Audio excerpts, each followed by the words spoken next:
എല്ലാവർക്കും ക്രിസ്തുയേശുവിൻ്റെ നിസ്തുല നാമത്തിൽ സ്നേഹവന്ദനം. ഇന്നത്തെ നമ്മുടെ ധ്യാനത്തിനായി വിശുദ്ധ മത്തായി എഴുതിയ സുവിശേഷം 6-ാം അധ്യായം 1-ാം വാക്യം. വിശുദ്ധ മത്തായി 6:1. മനുഷ്യർ കാണേണ്ടതിന് നിങ്ങളുടെ നീതിയെ അവരുടെ മുൻപിൽ ചെയ്യാതിരിപ്പാൻ സൂക്ഷിപ്പിൻ, അല്ലാഞ്ഞാൽ സ്വർഗത്തിലുള്ള നിങ്ങളുടെ പിതാവിൻ്റെ പക്കൽ നിങ്ങൾക്ക് പ്രതിഫലമില്ല. കർത്താവിൻ്റെ പരിശുദ്ധ നാമം വാഴ്ത്തപ്പെടട്ടെ.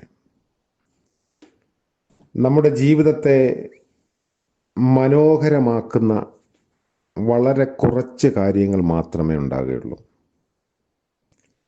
അതിലൊന്ന് തീർച്ചയായും ആരുടെയെങ്കിലുമൊക്കെ മനസ്സിൽ ചില കടങ്ങൾ അവശേഷിപ്പിക്കാൻ കഴിയുക എന്നത് തന്നെയാവാം. എന്തിൻ്റെയും മിനിമം നിയമങ്ങളിൽ നിന്ന് അപ്പുറത്തേക്ക് പോകാൻ ശ്രമിക്കുന്ന അല്ലെങ്കിൽ അങ്ങനെ നന്മയുള്ളവർക്ക് മാത്രമേ കർത്താവ് പറഞ്ഞതുപോലെ മറ്റുള്ളവരുടെ മനസ്സിൽ ഇടം നേടാൻ സാധിക്കത്തുള്ളൂ. ഇങ്ങനെയുള്ള ആളുകളെ ഒരുപാടൊന്നും നമ്മൾ കാണുന്നുമില്ല. അതുകൊണ്ടാവാം ഒരു പക്ഷെങ്കിൽ ലക്ഷക്കണക്കിന് ആളുകളെ കണ്ടുമുട്ടിയിട്ടും വിരലിൽ എണ്ണിയെടുക്കാവുന്നവരോട് മാത്രം നമുക്ക് ചില കടപ്പാടുകൾ തോന്നുന്നത്. 10ാം ക്ലാസ്സിലെ പരീക്ഷയ്ക്ക് കണക്കിന് നിശ്ചയമായും തോൽക്കുമെന്നുറപ്പുള്ള കുട്ടിയെ വൈകുന്നേരങ്ങളിൽ സ്നേഹത്തോടെ പിടിച്ചിരുത്തി പഠിപ്പിക്കുന്ന അല്ലെങ്കിൽ ജയിപ്പിക്കുന്ന ടീച്ചർ, ഭയത്തിൻ്റെയും അപകർഷതയുടെയും ചാരമൊക്കെ ഊതിക്കളിഞ്ഞ് ഉള്ളിലെ കനലിനെ കാണിച്ചു തന്ന മറ്റൊരു അധ്യാപിക അല്ലെങ്കിൽ അധ്യാപകൻ നമ്മുടെ ജീവിതത്തിൻ്റെ തെറ്റുകളെയൊക്കെ സാരമില്ലെന്ന് പറഞ്ഞ് നമ്മളെ ഒന്ന് തട്ടി ചേർത്തണച്ച് മാതൃകയ കാണിക്കുന്ന, ഒരു പക്ഷെങ്കിൽ പിതൃതുല്യമായോ മാതൃതുല്യമായോ നമ്മളെ കരുതുന്ന ഒരാൾ,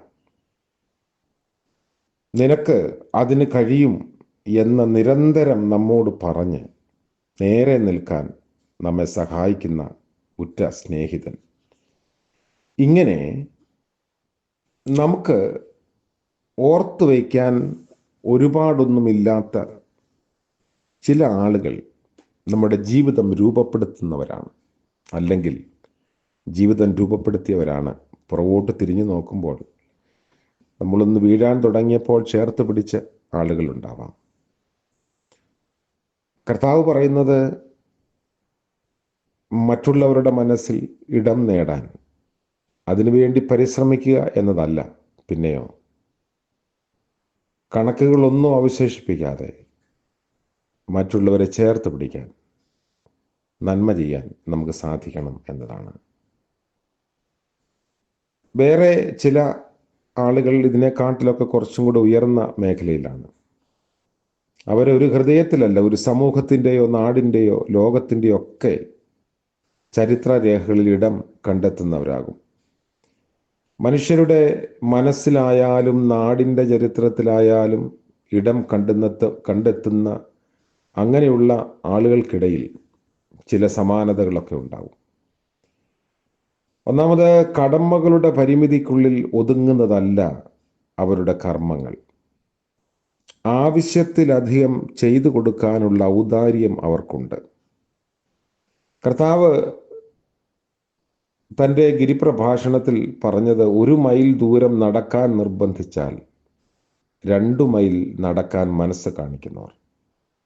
കടമയോ അർഹതയോ ഒന്നുമല്ല അങ്ങനെയുള്ളവരുടെ മാനദണ്ഡം. ഒരു ഉപാധികളുമില്ലാത്ത സ്നേഹം മാത്രമാണ്. രണ്ടാമത്, പ്രതിഫലത്തെക്കുറിച്ച് അങ്ങനെയുള്ളവർ ചിന്തിക്കുന്നേയില്ല. കർത്താവിനെ കുറിച്ച് രേഖപ്പെടുത്തിയിരിക്കുന്നത് പോലെ നന്മ ചെയ്തുകൊണ്ട് കടന്നു പോകുന്ന ജീവിതങ്ങൾ. അങ്ങനെയുള്ള കുറേയധികം ആളുകൾ നമുക്ക് മുൻപേ ജീവിച്ചിരുന്നത് കൊണ്ടാണ് നമുക്ക് ഇങ്ങനെയെങ്കിലുമൊക്കെ ഈ ഭൂമിയിൽ ജീവിക്കാൻ സാധിക്കുന്നത്. ഒരു വൃക്ഷത്തൈ നടുന്ന വയോധികനെ നമ്മൾ നോക്കിയാൽ അതിൽ നിന്ന് ഒരു കനി പോലും പറിക്കാൻ അയാൾ ജീവിച്ചിരിക്കില്ല എങ്കിലും തനിക്ക് ശേഷവും ഈ ഭൂമി ഇവിടെ ഉണ്ടാകണം എന്ന ആഗ്രഹത്തോടെ വലിയ കർമ്മം ചെയ്യുന്ന ഒരു മനുഷ്യനാണ്. നമുക്ക് ദൈവം നൽകിയിരിക്കുന്ന അനുഗ്രഹങ്ങൾ, കഴിവുകൾ, സ്വാധീനം ഇതൊക്കെ മറ്റൊരാളിൻ്റെ ജീവിതത്തെ രൂപപ്പെടുത്താൻ ഉപയോഗിക്കുന്നുവെങ്കിൽ തീർച്ചയായും കർത്താവ് പറഞ്ഞതുപോലെ ദൈവരാജ്യ സങ്കല്പത്തിൻ്റെ ഭാഗമായി നിൽപ്പാൻ നമുക്ക് കഴിയും. ഇന്നത്തെ പകൽക്കാല ജീവിതത്തിൽ മനസ്സുകൊണ്ടും ഹൃദയം കൊണ്ടും വാക്കുകൾ കൊണ്ടും പ്രവൃത്തികൾ കൊണ്ടും ഒക്കെ അങ്ങനെ ആരെയെങ്കിലുമൊക്കെ ചേർത്ത് പിടിക്കാൻ, നേരെ നിർത്താൻ നമുക്ക് സാധിക്കുന്നുവെങ്കിൽ ദൈവം നമ്മളെ അനുഗ്രഹിക്കും. അതിനായി പരിശ്രമിക്കാം, പ്രാർത്ഥിക്കാം. കരുണയുള്ള വാഴ്ത്തപ്പെട്ട കർത്താവെ, മനോഹരമായ ഒരു പുതിയ പ്രഭാതം കൂടെ ദാനമായി നൽകിയതിനായി നന്ദിയോടെ സ്തോത്രം. അങ്ങയുടെ ഹൃദയത്തോട് ചേർന്ന് നിൽപ്പാൻ തക്കവണ്ണം ഞങ്ങളെയും വിളിച്ചിരിക്കുന്നുവല്ലോ. കർത്താവ് കാണുന്ന കണ്ണുകളിലൂടെ കാണുവാനും കർത്താവ് കേൾക്കുന്ന കാതുകളിലൂടെ കേൾപ്പാനുമൊക്കെയുള്ള ബലം ഞങ്ങളുടെ ഉള്ളിൽ നൽകണമേ. ഇന്ന് പ്രഭാതം മുതൽ പ്രദോഷം വരെയും അവിടുത്തെ കൃപയിൽ ആശ്രയിക്കുന്നു. ലജ്ജിതരായി പോകാതെ താങ്ങിക്കൊള്ളണമേ. യേശു മശിഹ മൂലം ഞങ്ങളുടെ പ്രാർത്ഥന കൃപയോടെ കേൾക്കുമാറാകണമേ. ആമേൻ. സകല ബുദ്ധിയെയും കവിയുന്ന ദൈവിക അനുഗ്രഹവും കാവലും നമ്മോട്, നമ്മുടെ ആവശ്യങ്ങളോടും പ്രാർത്ഥനാ വിഷയങ്ങളോടും കൂടി ഇപ്പോഴും എന്നേക്കും ഉണ്ടായിരിക്കുമാറാകട്ടെ. ആമേൻ.